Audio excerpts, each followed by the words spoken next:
Salut à tous, merci beaucoup pour votre patience. Il est 14h15 parce que j'ai essayé d'attendre que les gens se connectent. C'est la première fois pour moi d'utiliser Facebook Live qui est pour moi encore un nouveau moyen d'essayer de me faire entendre. Vous me connaissez, vous savez que j'ai beaucoup de choses à dire, que j'essaye par tous les moyens. J'ai créé un blog, j'ai écrit un livre, j'ai une chaîne YouTube maintenant, j'ai un Instagram, je suis en train d'apprendre Twitter. Donc voilà, aujourd'hui, je vous remercie de me donner 5 minutes de votre temps pour essayer de réfléchir ensemble à comment créer très rapidement une démocratie qui va être inclusive de tous, premièrement, mais qui va aussi être pertinente. Alors premièrement, pourquoi je remets en question la démocratie? Étant donné que j'ai que 5 minutes, je salue Sabrina et merci de t'être connectée. Je viens de commencer, donc il n'y a pas de problème. Et je vous renverrai le replay. Donc j'en étais donc au départ à dire premièrement pourquoi je dis qu'il faudrait qu'on ait une meilleure démocratie. Sachant qu'on n'a que 5 minutes, je ne vais pas m'étendre là-dessus. Pour ceux qui sont vraiment intéressés, je vous invite à écouter des artistes hip-hop comme Kerry James, comme Sniper, comme, je sais pas, t'en as d'autres en tête, Section d'Assaut. Et je vais juste donner cette citation d'une chanson de Section d'Assaut pour expliquer pourquoi c'est important d'avoir cette conversation. Dans leur chanson 75 degrés, Section d'Assaut, je sais pas lequel, il y en a un qui dit « La loi, je m'efforce de l'exécuter, mais eux, ils préfèrent compter les voix que de les écouter. » Donc aujourd'hui, on vit dans un système qui s'appelle une démocratie représentative, où en fait notre voix, on ne l'écoute pas, notre voix, c'est un bulletin blanc dans une urne. Et moi, je me dis, mais pourquoi notre voix, ça ne devient pas plutôt, ne serait-ce qu'un commentaire dans un Facebook, ou un commentaire dans une plateforme informatique où on aurait le droit de dire, moi, voilà ce que je trouve qui ne va pas. Donc déjà, ça permettrait que la majorité des Français soient entendus, parce qu'on est 70 millions de Français. À peu près, enfin je sais pas, mais on est à peu près 70 millions. Faut écouter les 70 millions. Aujourd'hui, on a les techniques pour le faire. Donc ça, c'est premièrement pourquoi je remets en question la démocratie.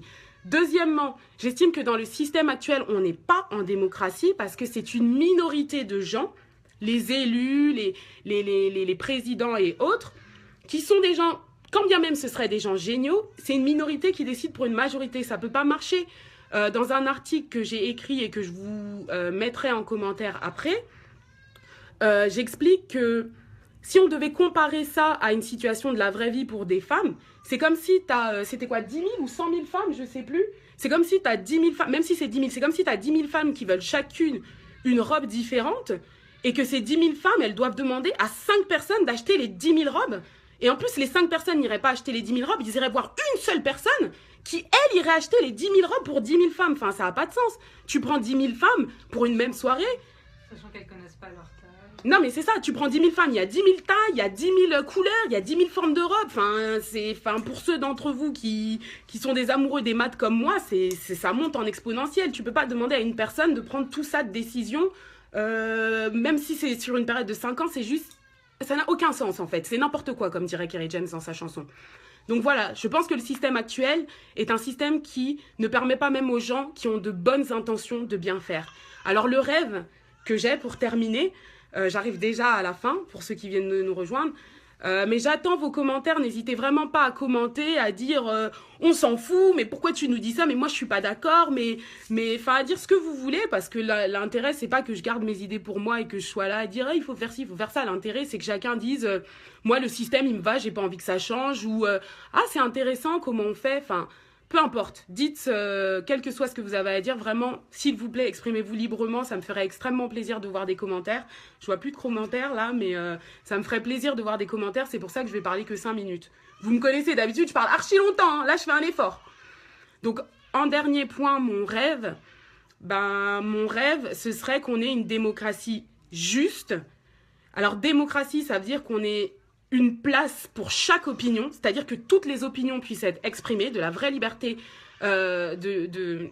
d'expression, mais que la démocratie, elle soit aussi donc juste, donc que chaque opinion soit placée au bon endroit, un peu comme le corps humain.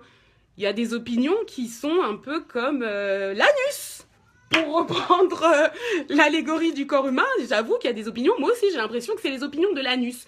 Mettons-les à leur place, regroupons les anus ensemble, en tout cas tout ce qui constitue à peu près l'anus, et recomposons le puzzle. Il y a d'autres opinions, je trouve qu'elles ont l'air de venir du cœur. Ces opinions-là, mettons-les à la place du cœur. Il y a des opinions, elles ont l'air de venir de la tête, d'autres de venir de la main. Là où je veux en venir, c'est que vraiment, je pense qu'il y a de la place pour toutes les opinions, mais qu'il faut qu'on apprenne à les mettre à la bonne place. Une place pour chaque opinion, et chaque opinion à sa place. Et ça existe. En informatique, on est capable de le faire. Ça s'appelle le clustering. Ça existe déjà dans des techniques qui s'appellent les TIC, les techniques d'information et de communication, et en particulier dans ce qu'on appelle les big data. Les big data, c'est ce qu'aujourd'hui les ingénieurs informatiques sont capables de faire et qui permettent à Facebook d'exister, à Google d'exister, à Amazon d'exister. Et rien que ces 3 plateformes, elles savent tout de vous et de moi, plus que vous-même. Donc, puisqu'il y a les informations sur qui on est et ce qui nous fait chier, parce que quand tu écris un truc qui te fait chier sur Facebook, Facebook, il l'a dans sa base de données. Quand tu achètes un livre sur un sujet, Amazon, c'est ce que tu lis. Donc pourquoi aujourd'hui on ne continuerait pas ce travail en se disant, bon voilà, il y a moyen de savoir ce qui fait chier, et si on mettait quelque chose qui permet de dire, ben voilà ce que je propose pour faire mieux. Donc pour conclure, ce que je propose aujourd'hui, c'est vous allez avoir un formulaire à la fin si vous voulez continuer cette discussion à un meilleur moment plus tard. On n'est pas pressé, hein, la démocratie, ça ne se change pas en 2 minutes.